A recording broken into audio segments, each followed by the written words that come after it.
C'est toutes des maisons d'appartements. Toutes les villes sont devenues comme ça aujourd'hui. Hein. Et puis, une autre image d'Ivry dans son temps, c'est la rue qu'on appelle la rue de la mairie. Alors, elle va être très liée à la mairie de Ivry.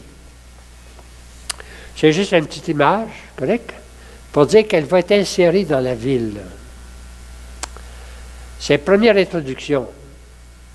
Deuxième introduction, pour la comprendre, eh bien, il faut comprendre le contexte social et religieux en France à cette époque, entre les deux guerres.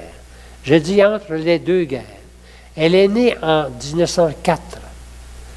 Elle avait 10 ans quand 12 ans? 1914, hein, ça?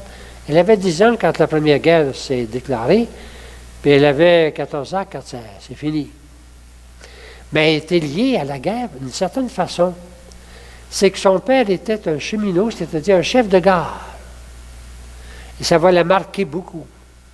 À Paris, quand la guerre est terminée, la guerre de 14-18, on a connu pire avec la guerre 39-45 au niveau mort, hein, 60 morts, 60 millions. Mais la guerre de 18, même si c'était 8 millions, je ne sais pas, c'était des soldats. Et elle a vu les soldats revenir de la guerre à plein train. Ils passaient, hein, il passait où son père était chef de gare. Des soldats découragés, défaits, comme les soldats qui reviennent de la guerre, qui ont vécu la guerre des tranchées, absolument, en tout cas, perdus. Hein. Et ça l'a touché beaucoup. Bon, on va dire pourquoi tout à l'heure. Elle en voit la réalité terrible. Un autre élément, vous n'avez peut-être pas connu ça, mais moi j'ai connu ça. La peur du communisme. Le communisme qui envahissait l'Europe et le monde, hein, qui a fini par envahir la Chine, qui a envahi d'abord la Russie, puis qui essayait d'envahir un peu partout, s'émissant un petit peu partout, le communisme envahissant en Europe. Et la peur du communisme. On a eu un parti communiste ici, à un moment. Je ne me souviens pas de son nom. Là. Hein? Arcan, oui. Alors, c'est pour dire que le communisme s'insérant un peu partout, ça crée cette peur du communisme. Athée. Un communisme athée, c'est-à-dire sans religion, qui essaie de détruire la religion, puis qui essaie de changer la société aussi, comme ils ont fait en Chine et surtout en Chine, d'autres pays, la Russie. Elle a connu ce communisme envahissant et en même temps la déchristianisation de la France. Nous autres, on connaît une certaine déchristianisation. À moins de se boucher les yeux. Et elle a connu ça. Et elle a connu auprès des ouvriers. C'était un monde ouvrier en France au début du 20e siècle, parce qu'il y avait eu la révolution comment dire, ouvrière, là. Elle a des usines partout, les ouvriers qui travaillaient. Et cette petite ville d'Ivry, il y avait peut-être, moi j'ai vu en quelque part, il y a peut-être 200 petites usines où les travailleurs étaient exploités. Donc c'est un monde d'ouvriers pauvres, mais plus que pauvres. Pauvres de la foi. Pour elle, ce n'était pas rien que des pauvres. C'était des pauvres qui n'avaient aucun sens à leur vie. Et c'est vers ces pauvres-là qu'elle va aller. Des fois, on va dire, on va aller voir les pauvres. Il y a les pauvres, mais il y a physique. Mais il y a les pauvres qui sont en même temps pauvres dans leur foi, qui n'ont rien. Et c'était les ouvriers de ce temps-là, déchristianisés. Elle va connaître ça, surtout. Mais il y a quand même une paroisse à Ivry. Il y a un curé. Alors, il y a des chapelles. Mais il y a une coupure entre le monde religieux, la paroisse, et les ouvriers. Une coupure assez forte. On pourrait dire ceux qui allaient à la messe, c'était surtout les gens riches, ou bien ceux qui étaient les plus riches, on peut dire ici la bourgeoisie, et qui avaient peur des autres. Et donc, on était en peur les uns parce qu'ils étaient entourés de communisme. Et c'est le communisme à Ivry qui réglait la ville. C'est-à-dire, l'organisation était communiste. C'est la première ville communiste qu'il y a eu en France. Et donc, gérée par des communistes, mais où il y avait des chrétiens qui vivaient la peur de ça, hein, puis qui se refermaient. Donc, il y avait une coupure entre, on pourrait dire, les chrétiens et puis les autres. Et c'est ce qu'elle a vécu. Je le résume un peu fort. Alors, il y a eu la crise mondiale, la crise économique qu'on a connue même ici dans le pays en 1932. Moi, je suis né en pleine crise, hein? Mais je ne m'en suis pas rendu compte. Mais c'était la crise, hein?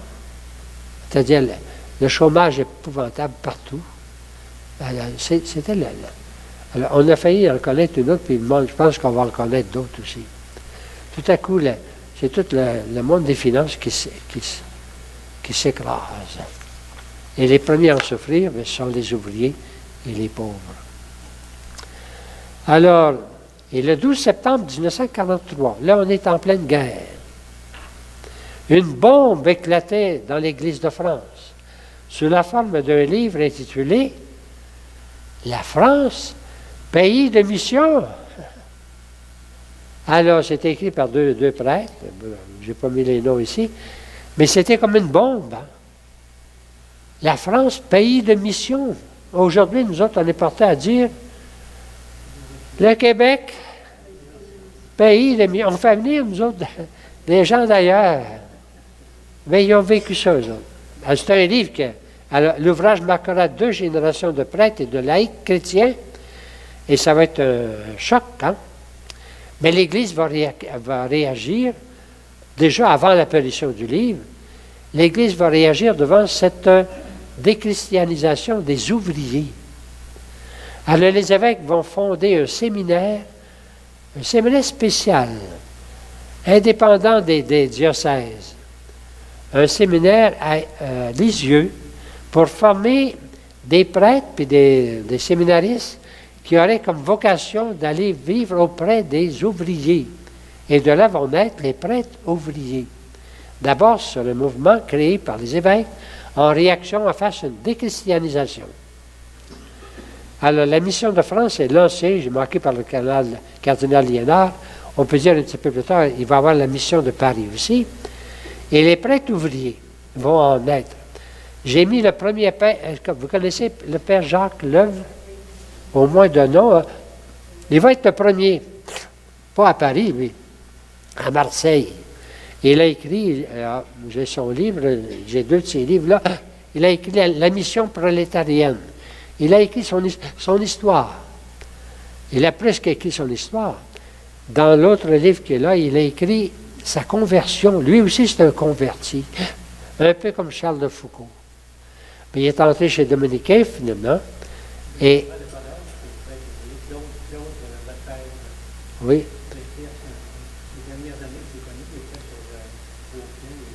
Ben, c'est ça, on a encore ça aujourd'hui un peu, mais pas comme cette force-là, des prêtres ouvriers formés par la mission de France.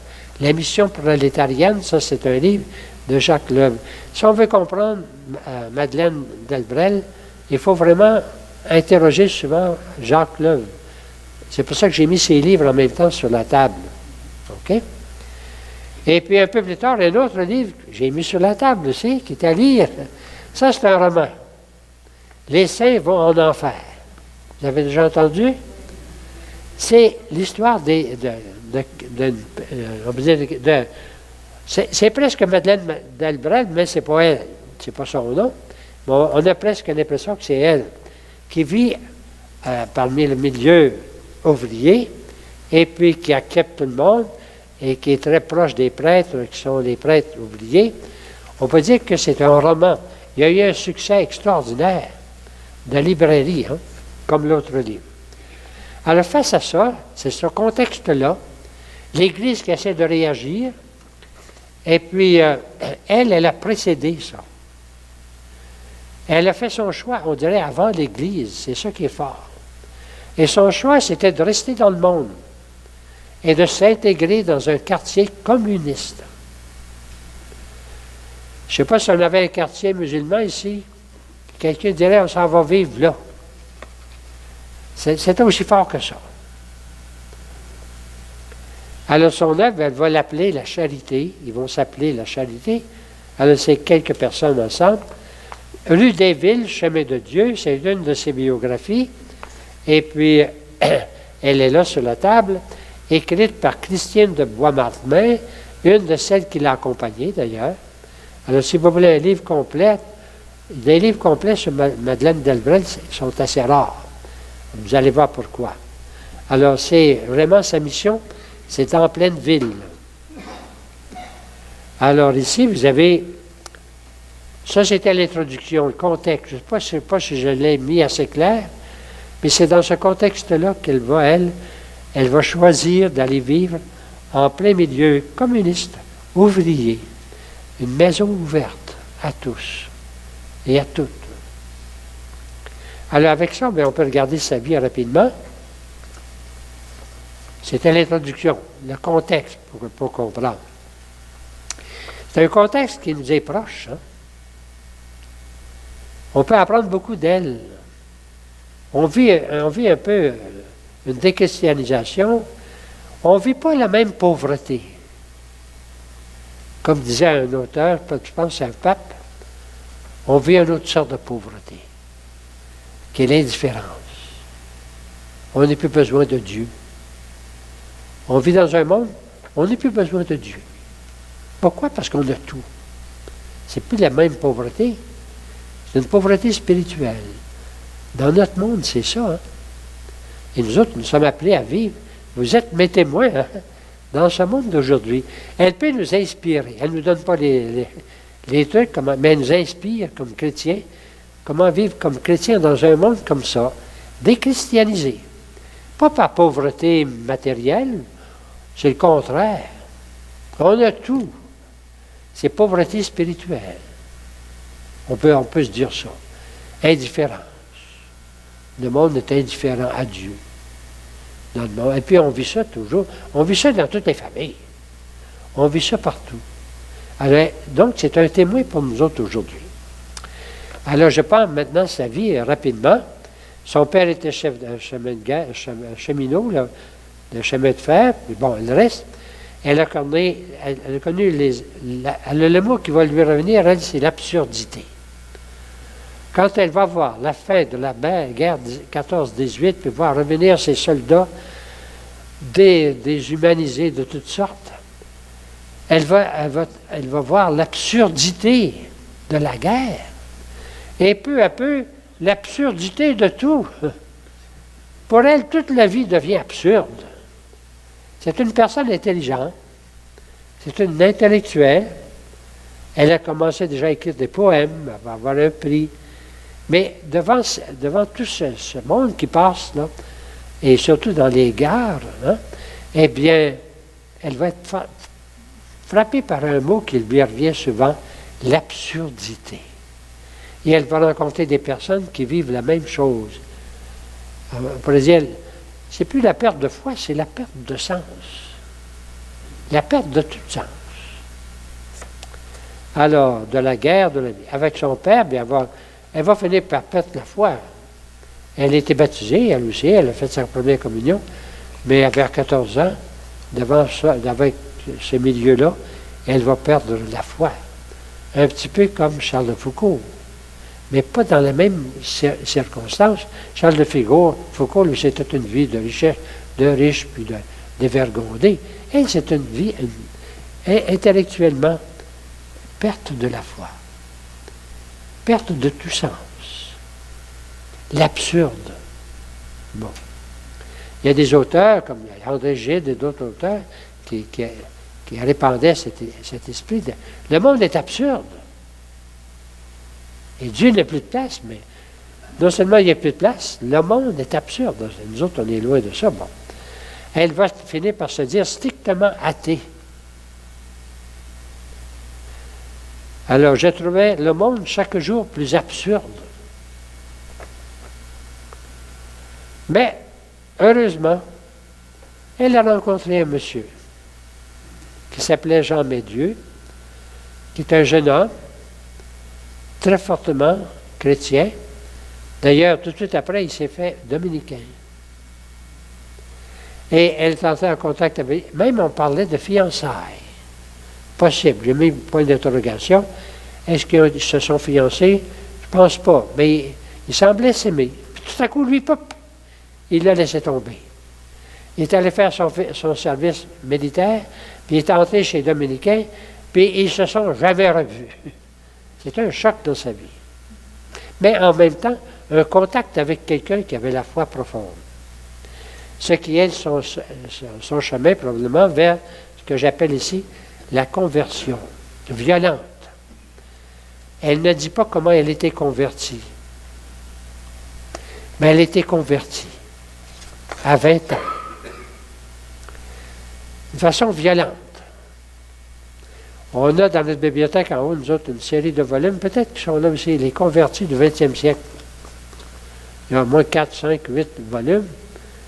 Et là-dedans, il y en a un, je suis allé voir comment il dit sa conversion, lui. Et ça nous aide à comprendre Madeleine Delbrel. Une conversion totale et soudaine. Est-ce que c'était comme Saint Paul? Est-ce qu'elle a eu une vision? Je ne sais pas. Qu'est-ce qui s'est passé en elle? Eh bien, pour essayer de comprendre, je vais chercher un texte de Paul Claudel, un autre converti du jour de Noël de 1886, et puis qui lui raconte sa conversion. Voici comment Paul Claudel parle de lui-même. En un instant, mon cœur fut touché. Il est à l'église le jour de Noël. Et je crus. Je crus d'une telle force d'adhésion, d'un tel soulèvement de tout mon être, d'une conviction si puissante, d'une telle certitude, ne laissant place à aucune espèce de doute, que depuis, tous les livres, tous les raisonnements, tous les hasards d'une vérité n'ont pu ébranler ma foi, ni à vrai dire la toucher. C'est un texte qui se convient parfaitement à Madeleine Delbrel, tel qu'on va le voir. Une convertie, alors, il continue, j'avais eu tout à coup le sentiment déchirant de l'innocence, de l'éternelle enfance de Dieu, une révélation ineffable. Ce mot-là, cette expression-là de Paul Claudel nous permet de comprendre un peu la conversion de Madeleine Delbrel. Et comme dit un auteur, je l'ai mis un petit peu plus loin, elle est allée jusqu'au bout de rien, en attendant que pour elle, Dieu soit le tout. Quand elle ne croyait pas à rien, elle ne pouvait pas dire au revoir. Elle disait à rien. C'est le Père Lève qui décrit ça. Alors, c'est la meilleure façon de voir comment elle a vécu cette conversion. Si j'essayais de l'expliquer à ma façon, je dirais que c'est une conversion à sa façon à elle. C'est une personne très puissante intellectuellement. On va le voir dans la suite. C'est une personne qui réfléchit beaucoup et qui a une formation, au moins littéraire, puis qui rencontre des gens. Et donc, sa conversion, je pense que c'est tout à coup, c'est de comprendre la vérité. Ça va entraîner son cœur. Mais pour elle, je pense que tout à coup, elle a compris la vérité. Nous autres, on est tellement habitués qu'on pourrait avoir, elle le dit, elle est éblouie. Elle est éblouie par Dieu. Elle va redire, juste avant de mourir, je suis toujours ébloui par Dieu. Ébloui, ça veut dire quelque chose, elle prend conscience. Avant qu'elle croyait à rien, tout à coup, elle croit à tout. Alors, Dieu devient tout pour elle. Et ça va être aussi, on pourrait dire, complet que le reste. Hein? Elle part de rien complètement, puis elle trouve tout. Et son tout, mais ça va être un peu, je crus d'une telle force d'adhésion, d'un tel soulèvement de tout mon être, d'une conviction si puissante, d'une telle certitude, de laisser en place à aucune espèce de doute, que depuis tous les livres, les raisonnements, les hasards, n'ont pu ébranler ma foi, ni à vrai dire la toucher. C'est lui qui parle. J'ai l'impression que c'est elle, la même chose, qui décrit sa conversion. En un mot très important, elle fut éblouie. En allant prier, à un moment, elle était séparée de son ami, elle s'est trouvée toute seule, elle a rencontré probablement des chrétiens, et puis elle a décidé de prier. Absolument comme Charles de Foucault. Elle a décidé de prier. Elle est entrée dans l'église de Saint-Dominique, je pense que c'est Saint-Dominique, oui, Saint-Dominique, à Paris, et là, elle a été éblouie de Dieu. Ça serait la même chose si nous autres, tout à coup, on prenait conscience de notre foi pour vrai. Je vous dis ça, moi le premier. Hein? Si on prenait conscience tout à coup de notre foi, de la vérité de Dieu, puis de Jésus, puis la vérité de la foi, on serait éblouis, nous autres aussi. C'est comme ça qu'elle a été éblouie. Alors, elle a eu, ensuite, il y avait un vicaire là, qui s'appelle l'abbé Lorenzo, qui va devenir un petit peu comme son conseiller. Son directeur, c'est un peu fort, mais conseiller, il va l'accompagner. Et puis, Jean-Mathieu est déjà entré chez les Dominicains, ses entrefaites, son père devient aveugle, il y a toutes sortes de choses qui se passent dans sa vie. Alors, elle reçoit quand même un prix pour ses poèmes, le prix sur les prud'hommes.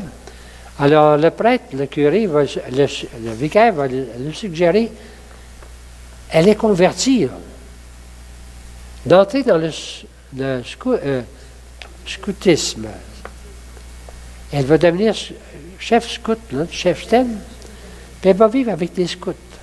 Puis ça, c'est une place avec les valeurs des scouts. Hein? Bon. Elle pense un peu entrer au Carmel, mais elle ne peut pas entrer au Carmel. Son père est aveugle, puis il faut qu'elle s'en occupe. Il n'est pas question d'entrer au Carmel. Alors, son père est en repos. Si vous lisez sa Bible, vous allez voir, son père est devenu très aigri. Il a perdu la vue. Et puis, il s'habille mal, il s'en va sur la rue, puis il crie à tout le monde que sa fille puis sa femme l'abandonnent. Et puis, il est devenu très aigri face à la vie, tout ça. Elle est obligée de s'en occuper. Et lui s'en va dans un endroit de campagne pour se reposer. Et elle aussi, elle est malade. Elle va s'en aller avec lui pendant un bon bout de temps, quelques mois, sinon des années. Et là, elle va faire sa formation. Elle est comment dirais-je, elle est convertie, mais elle va se donner des bases. Elle va se mettre à lire Thérèse d'Avila, Jean de la Croix, d'autres auteurs, Bossuet et beaucoup d'auteurs. Elle va se donner une formation profonde. C'est pas juste d'être converti, mais de se donner alors une foi profonde. Et c'est heureusement, on pourrait dire, elle a cette période de sa vie qui va lui permettre de... Oui, j'ai marqué lecture profonde. Alors là, elle décide, c'est là qu'elle décide d'aller vivre avec deux, trois demoiselles qui viennent des scouts, qui décident d'aller vivre dans le monde à Ivry, ouvrier. Et là, il va écrire ce qu'on va appeler la charité, c'est leur nom. Bon, elle vit beaucoup de choses à ce moment-là. Les parents finissent par se séparer. Et puis, elle fait un voyage à Rome, en tout cas. Et puis, elle entre surtout à l'équipe à Ivry en 1933. Et elle s'engage avec deux, trois autres personnes alors, à Ivry. Ça va? J'ai mis des écrits ici, quelques écrits, parce qu'on y réfère tout le temps. Je les ai soulignés, 38 surtout, nous autres gens des rues, 57 villes marxistes, terre de mission, et 64, la joie de croire. On va en revenir, mais je les mets tout de suite dans ça. Vous voyez dans ce cas-là? Alors, et là, il va écrire « Nous autres gens des rues ». Ce sont des morceaux choisis. Ce qu'elle va commencer à écrire en 1933, on va le voir plus tard, elle va finir par les publier en 1938. Et puis, là, la Deuxième Guerre, les Allemands s'emparent de la France. Là, elle va être témoin de tous les Français qui fuient. Hein. Encore là, c'est plus la même guerre, mais de tout le peuple qui fuit partout pour fuir les Allemands cette fois-là.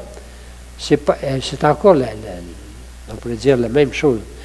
Alors, marqué par, qu'on pourrait dire, l'absurdité. Mais là, elle est croyante. Alors, elle va s'en occuper. Elle va faire un cours de services sociaux, service social.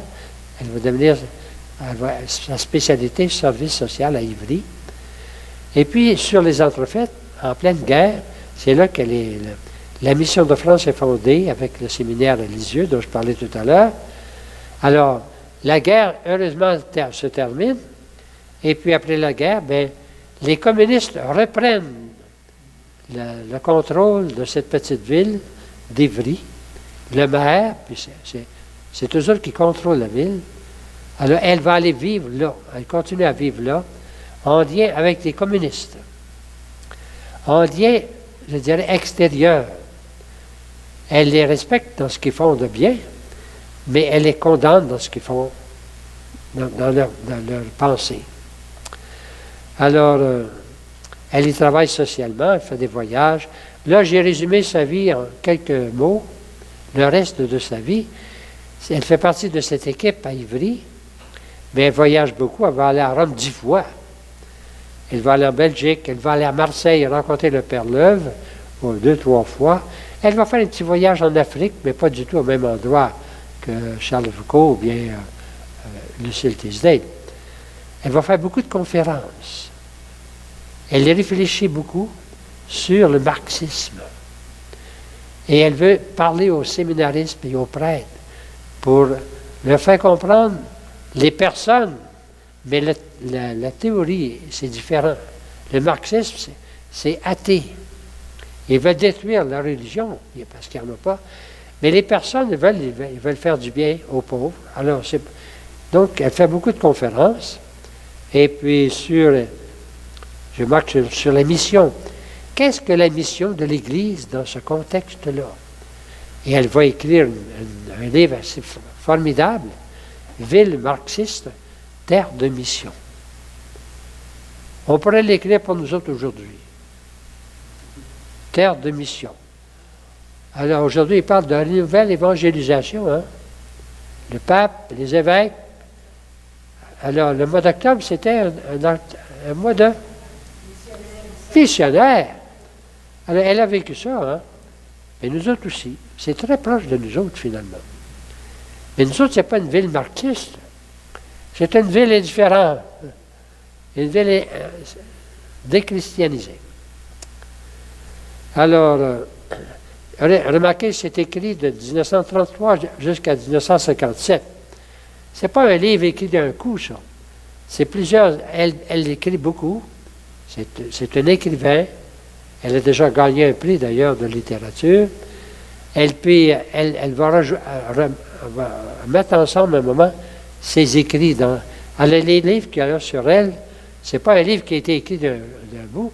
Ce sont des morceaux, moi j'appelle ça morceaux choisis. C'est elle-même qui met ensemble des textes qu'elle a écrits. La joie de croire, ça va être la même chose. Le concile est annoncé tout à coup en 1961. Alors, et puis le concile a commencé par une consultation auprès de tous les évêques. Et les évêques vont la voir pour qu'elle participe à cette consultation. C'est pour ça que je dis qu'il y a un lien entre elle et le concile, même si elle va mourir avant le concile. Bien, le concile est commencé, mais oui, à peine. Alors, et tout à coup, son décès en 1964, en après-midi, des grandes funérailles à Paris, et en 1918, finalement, elle va être nommée vénérable. C'est-à-dire vénérable, c'est-à-dire que sa cause est déposée à Rome pour pour être béatifiée. Ça va comme ça? Alors, moi, mon idée, c'est de vous la présenter en général, les principales dates, ses principaux écrits. Alors, comment un de ses livres, on a publié toutes sortes de choses sur elle, des extraits de ses... Alors, la vocation de la charité, c'est elle qui va le dire. Voici les trois premières, avec une quatrième qui s'est jointe bientôt, qui vont être la charité, qui vont vivre ensemble, je dirais comme des religieuses, mais pas des religieuses, des laïcs, et dans le monde ouvrier, porte ouverte. Elle a écrit beaucoup, elle écrit constamment. C'est un écrivain. Alors, la mission de Flandre. Je tourne la page. Et là, c'est bon, je vais relire la même chose, mais tel que c'est dit sur Internet. Je vous l'ai dit en même mot. Et c'est bien dit aussi sur Internet. Si vous allez voir Madeleine Delbrel, vous allez trouver ça. Et je l'ai mis ici tel quel. Je vais le lire pour vous. Madeleine Delbrel est une assistante sociale française. Bien que baptisée par conformisme, elle se convertit vraiment au christianisme à l'âge de 20 ans. Elle est, à l'instar de Charles de Foucault, une grande mystique française. Essayiste, c'est-à-dire écrivain, et poétesse, elle laisse également une importante œuvre littéraire. Elle naît dans une famille indifférente à la religion. Son père et son grand-père sont cheminots. À l'âge de 17 ans, sa profession d'athéisme est radicale.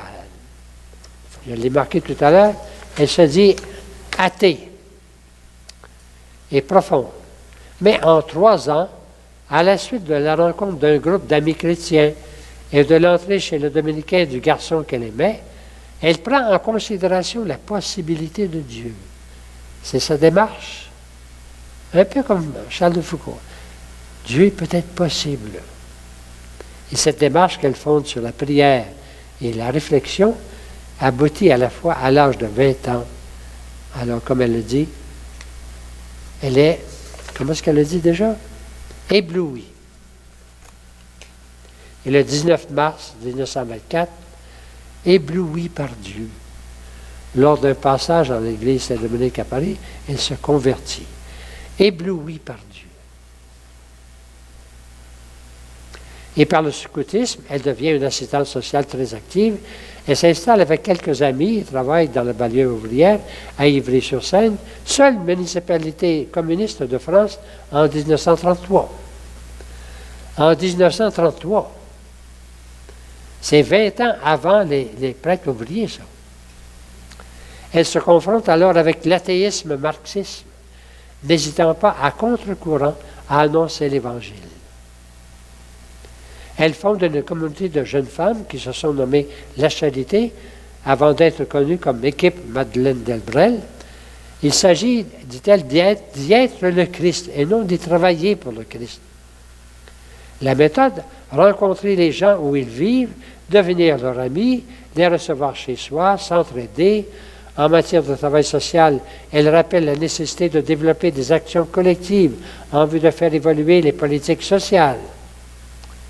Et quelques mois avant sa mort, elle disait encore « J'ai été et je reste ébloui par Dieu ». Ces écrits révèlent une très attachante personnalité humaine, d'abord d'une extraordinaire capacité d'empathie. Elle noue des relations personnelles dans tous les milieux. Elle s'engage à fond. Elle cultive la joie.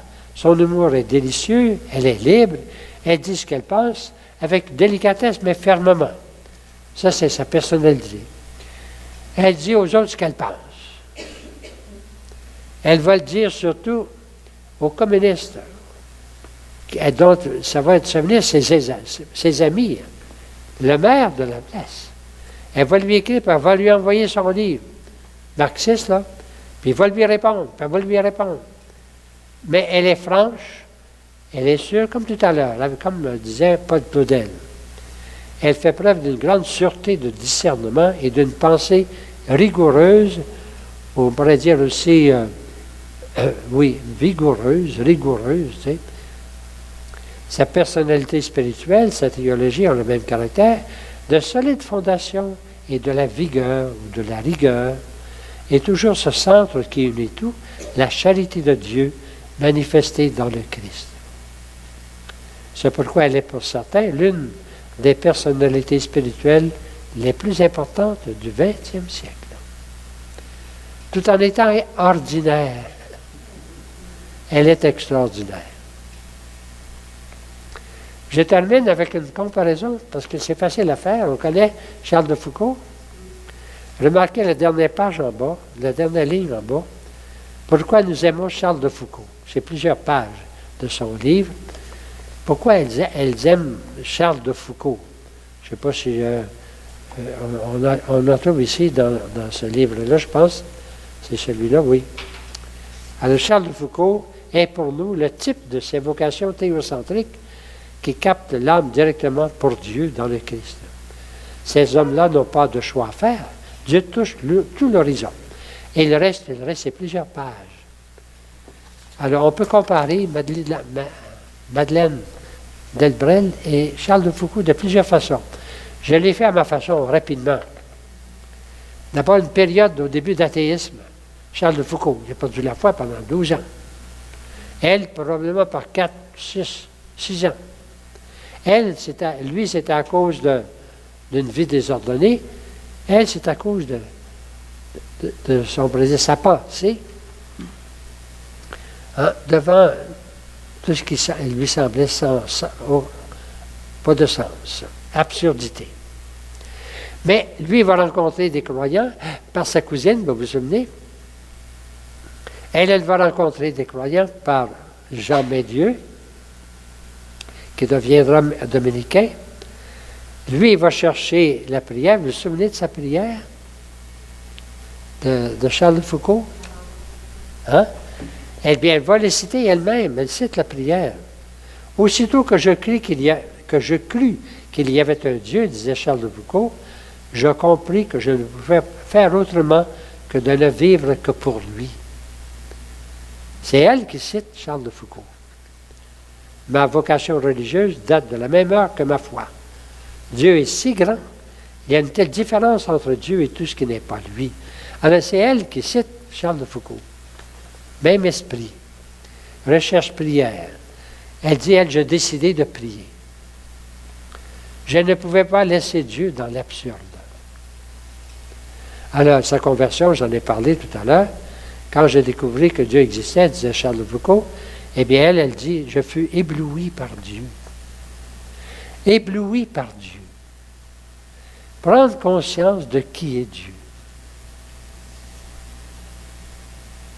On devrait tous être éblouis.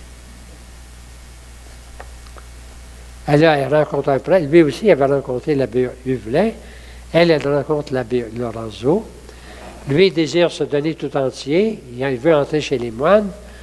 L'abbé Huvelin l'envoie à Nazareth, vous vous souvenez? Puis il va passer 3 ans à Nazareth comme serviteur. Hein? C'est pas des carmélites, là, c'est les clarisses, je pense. Hein? Les clarisses, de toute façon, ce sont des moniales. Et elle, bien, elle va avoir ce temps de lecture profonde avec son père malade, où elle vit un petit peu le même temps. Mais lui, Charles de Foucault n'était pas satisfait de Nazareth. Il rentre chez les moines, puis il n'est pas satisfait des moines, il veut aller plus loin. Alors il veut aller jusque dans le désert. Et c'est là qu'elle a la même chose, mais elle va aller dans le désert de la ville communiste, auprès des plus déshérités de Dieu, Pas simplement les plus pauvres.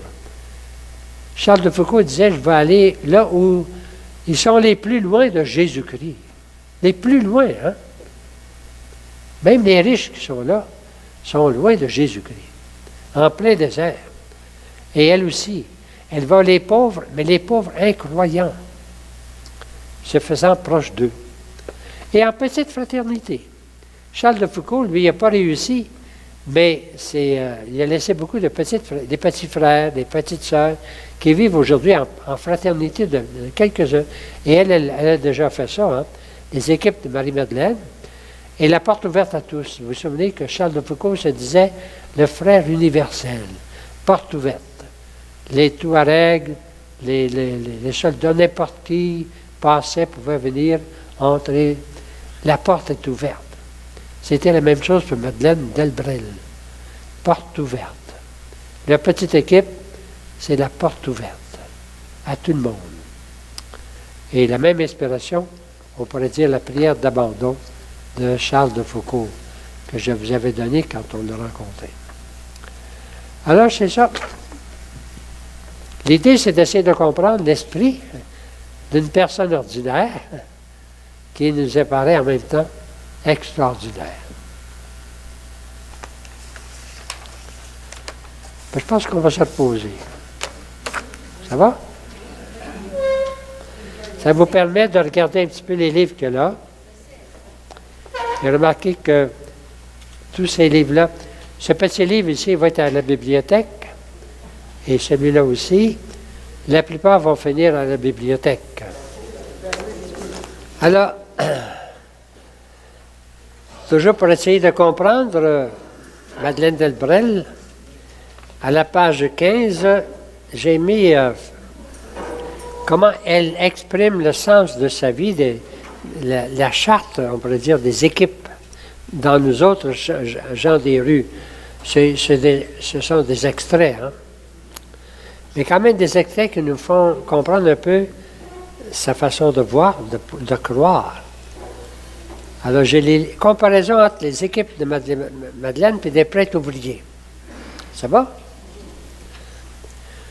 Nous croyons que l'Évangile a été écrit pour être vécu et nous pensons que Dieu nous appelle à le vivre ensemble.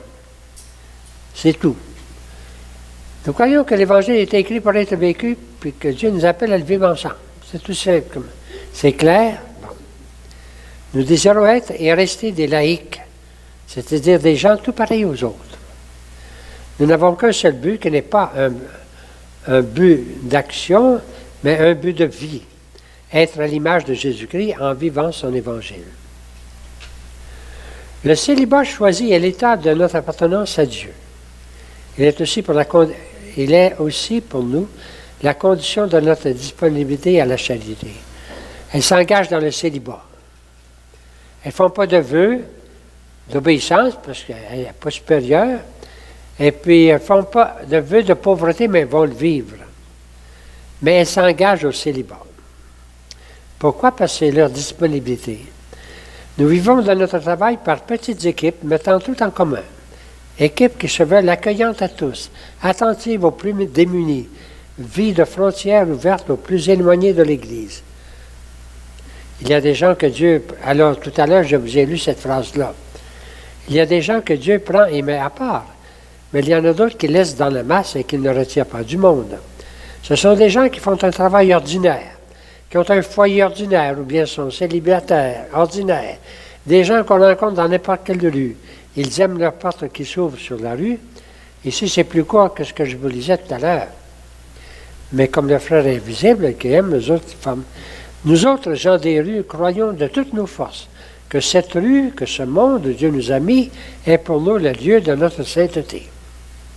Nous croyons que rien de nécessaire ne nous manque, car si ce nécessaire nous manquait, Dieu nous l'aurait déjà donné. C'est pourquoi nos petits actes, dans lesquels nous ne savons distinguer entre prière et action, unissent aussi parfaitement l'amour de Dieu et l'amour de nos frères. Si vous voulez vraiment la meilleure image de ça, c'est le petit livre, là,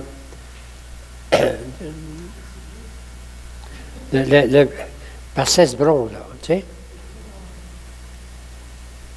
Le livre de Cesbron. Oui. Les saints vont en enfer, mais là, c'est un romancier, mais ça nous explique vraiment tout ce qu'ils vivaient. Bon. Alors, face à ça, il y a la mission de France. Un peu de précision sur qu'est-ce que c'était ben, je l'ai dit tout à l'heure. La mission, le monde ouvrier est loin de la foi, est infiltré par le communiste athée, et la misère des ouvriers est grande dans les villes à la suite de la révolution industrielle. Je l'ai dit tout à l'heure, ça, hein? Mais il y a coupure entre la paroisse et le monde ouvrier. Madeleine va tenter de faire le lien entre les deux mondes.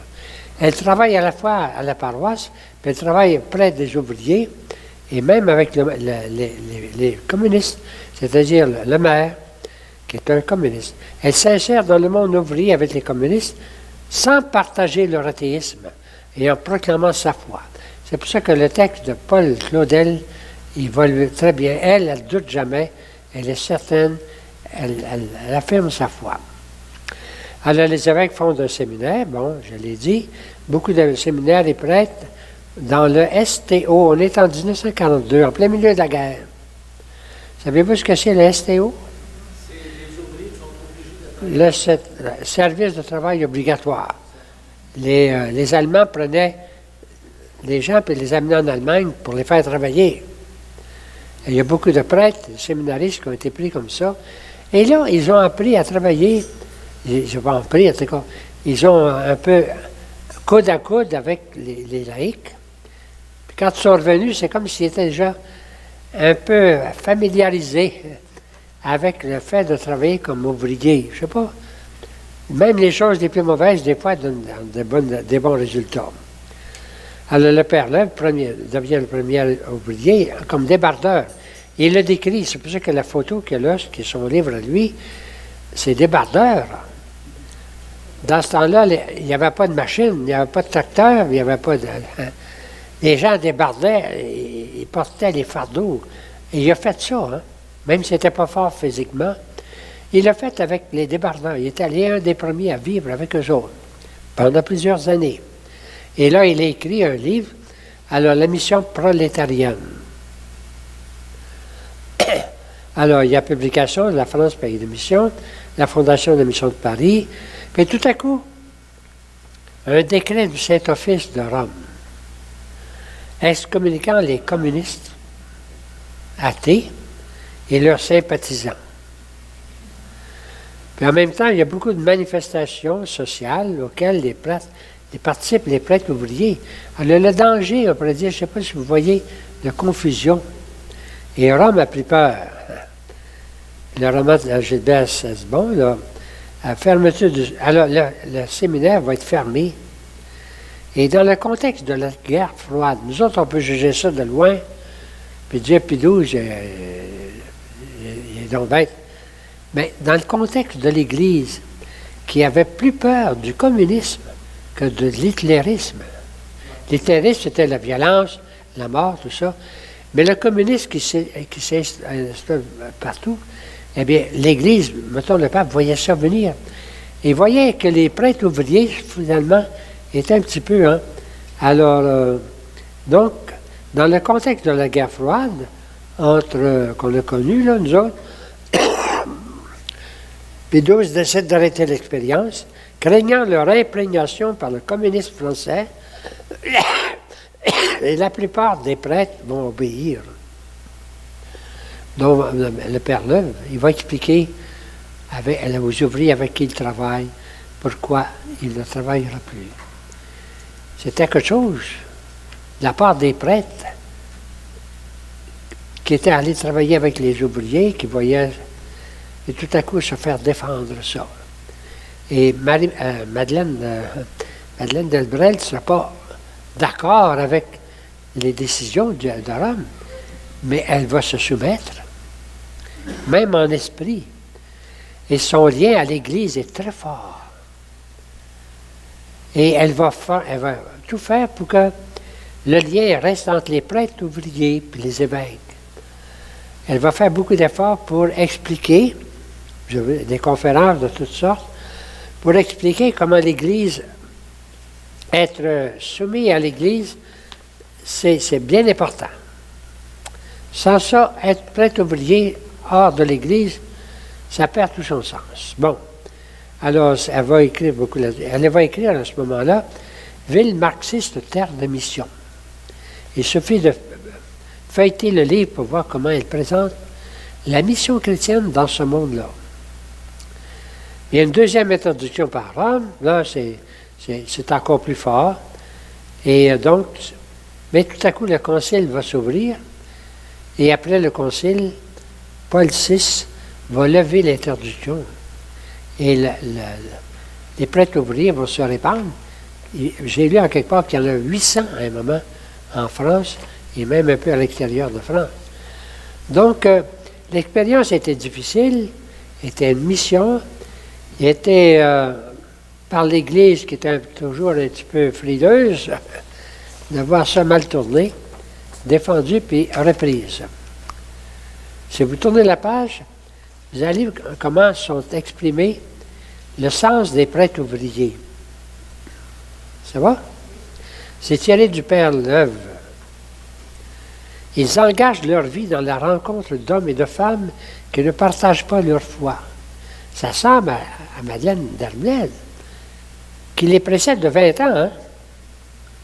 Cette rencontre se vit au quotidien, dans le travail, les engagements associatifs, politiques ou familiaux. Il s'agit d'être présent et attentif à ce qui se vit et se cherche.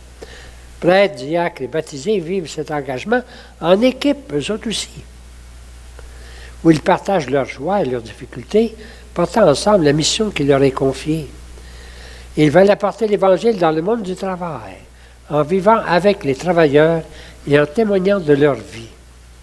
Épousant les espoirs et les combats de leurs collègues, ils s'engagent dans les associations, syndicats, même partis politiques, ce qui provoque la méfiance de Rome. On comprend la méfiance, puis on comprend en même temps comment c'est proche. Ce qu'elle a vécu, elle, les prêtres vont vouloir le vivre 20 ans plus tard. Et puis en même temps, bien, les dangers comment dire, comment est-ce qu'on pourrait dire, hein? Le mot était là tout à l'heure, là. En garde, alors, le danger de compromission, tu sais. Bon. Madeleine va se dire la sœur aînée des prêtres ouvriers. On va la dire. Elle les précède par sa petite équipe et elle les soutient par son esprit missionnaire, par ses écrits, par son insertion. Elle garde un grand lien à l'Église malgré son désaccord avec l'interdiction par Rome. Elle intervient auprès des évêques pour inciter au dialogue. Allez parler à ces prêtres, parlez-vous, parce que la mission n'est pas morte. Même si la façon de le faire est défendue par Rome. Et donc, elle a vécu beaucoup de choses. Elle a vécu les problèmes de l'Église en France dans ce qu'il y a de plus fort, c'est-à-dire la mission des prêtres ouvriers. Ça va pour ça? Je pense qu'il faut comparer, et c'est pour ça que j'ai mis beaucoup de livres du Père L'Œuvre ici. Il y en a un où il raconte sa conversion à lui-même, et puis il raconte aussi la mission prolétarienne. Alors, c'est très proche de lui. Il y a un beau livre, il y a un petit livre, c'est comme s'il voyait l'invisible. Bien, je l'ai lu récemment, je ne sais pas si j'ai eu le temps de le finir. C'est l'esprit de missionnaire d'un prêtre d'aujourd'hui. Ça s'applique tellement aujourd'hui, tel quel. Alors, c'est l'Église aujourd'hui en mission. On parle de nouvelle évangélisation. C'est pas à moi à dire quoi faire aux évêques puis au pape, mais il y a un appel, là, qui, par moi, il reste un peu comme... on ne précise pas assez. Pour moi, il faudrait commencer par regarder le monde dans lequel on vit. Qu'est-ce qui ferme ce monde-là à Jésus? Et quelles sont les ouvertures possibles? Si j'avais à provoquer une mission, moi, je commençais par ça. Je dirais, il y a des attentes dans tous les... Dieu met des attentes dans tous les cœurs. Que ce soit les jeunes, les adolescents ou les adultes. Il y a une pierre d'attente. Et c'est ça qu'il faut rejoindre comme mission. On ne va pas essayer de convaincre les gens, mais on va essayer de rejoindre en eux la pierre d'attente que Dieu met là. Si j'avais à écrire des choses, moi je dirais, l'Évangile mise à la portée des gens dans leurs attentes. Mais à partir de leurs attentes, qu'est-ce que je cherche? C'est la paix. Qu'est-ce que je cherche? C'est la vérité. Qu'est-ce que je cherche? C'est la joie. Les gens, qu'est-ce qu'ils cherchent? Puis la réponse est dans l'Évangile. Ça, c'est notre façon. Mais il faut l'appuyer par un autre aspect qui est très important pour elle et pour le Père Leuve, par la prière. Et dans l'Évangile, partout, c'est la prière qui prépare les cœurs. Il y a une attente dans tous les cœurs, mais il y a une prière qui prépare. C'est pour ça que le pape nous demande de prier fortement pour la mission. C'est l'Esprit Saint qui prépare les cœurs. Mais il y a une attente en même temps auquel nous sommes appelés à répondre. Et Madeleine Delbrel peut nous aider là-dessus. Alors, j'ai mis beaucoup de citations. On pourrait en avoir 20 pages.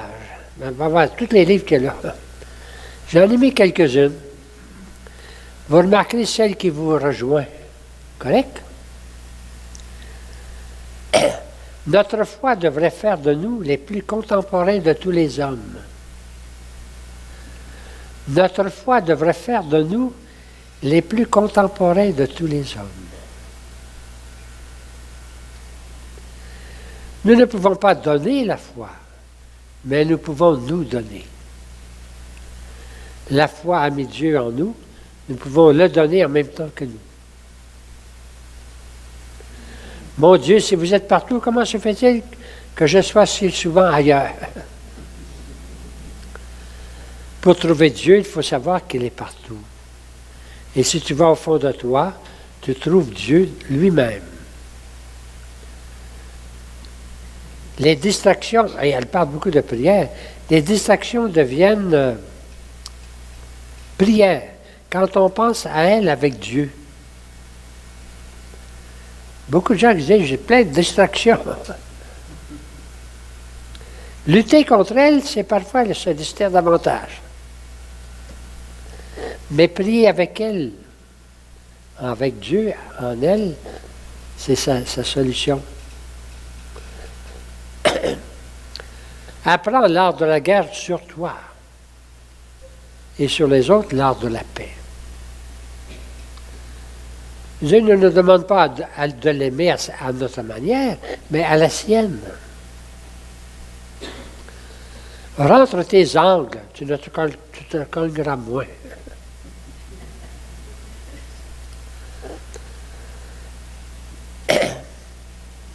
Quelle joie de savoir que nous pourrons vers ton visage lever les yeux, ô mon Dieu. Puis là, donne toutes les... Pendant la vie quotidienne, pendant que la soupe épaissira, pendant que devant l'arrêt, nous attendons l'autobus qui ne vient pas, pendant que nous monterons l'escalier, pendant que nous allons chercher au bout de l'allée quelques brins de sarfeuille pour finir la salade, pendant toute la vie, nous pourrons lever vers toi nos yeux. Et la vie commune est faite de petits pardons et donc de petits oublis. Ils ont vécu ensemble, hein? C'est dans notre vie que du matin au soir, la parole de Dieu veut demeurer.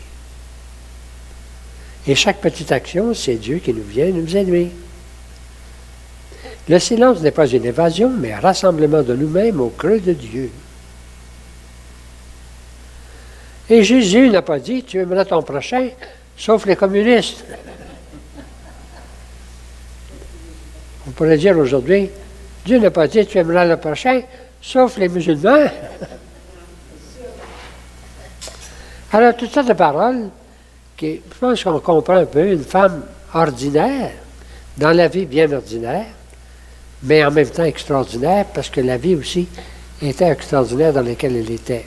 Mais une missionnaire, hein, à sa façon laïque, pas seule, en équipe, avec d'autres, dans un milieu porte ouverte. Alors ça, c'est sa mission. C'était très beau. Et ça se continue. Il continue d'avoir des petites équipes, Madeleine Delbrel.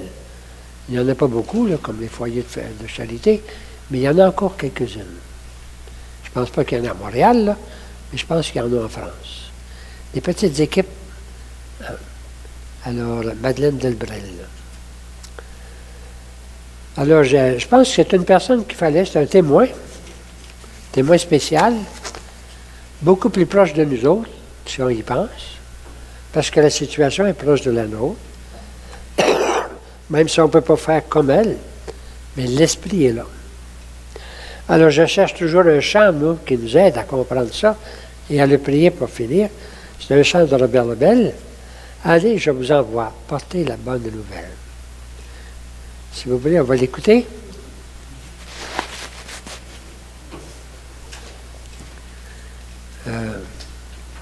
Bon, les saints vont en enfer, ça c'est bon. Son message, c'est la joie. La joie de croire, c'est son dernier livre. Et puis, voici sa figure.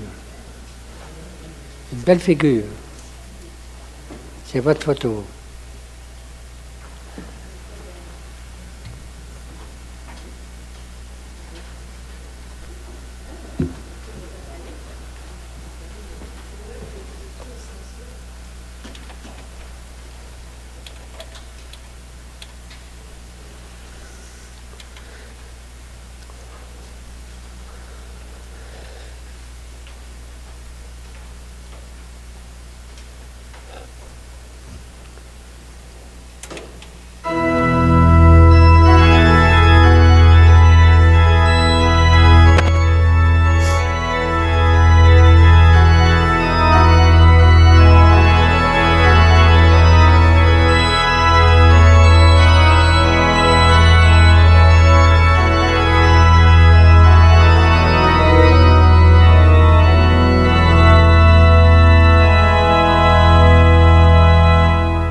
vous envoie au beau milieu d'un monde où Dieu pourtant m'a déjà envoyé.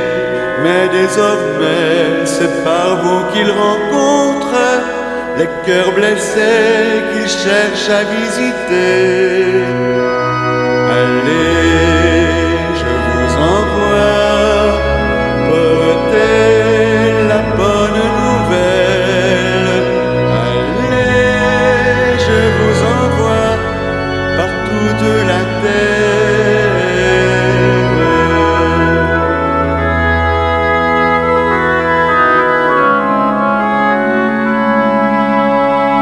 N'emportez rien sinon pour tout bagage, qu'un peu de pain pétri au quotidien.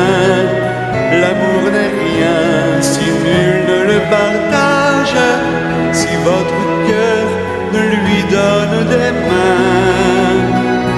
Allez, je vous envoie porter la bonne nouvelle. Allez, je vous envoie par toute la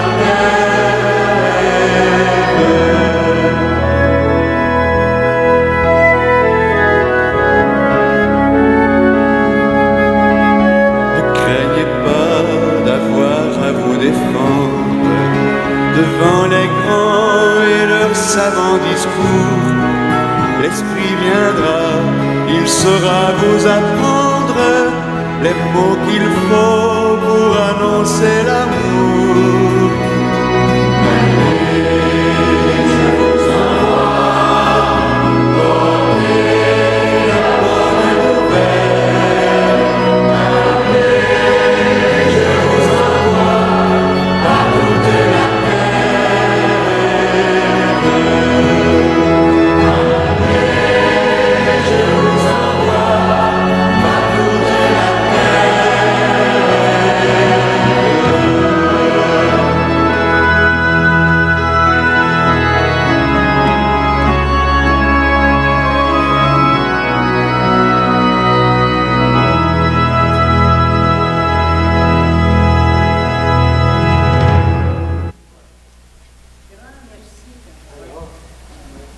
Allez, je vous envoie.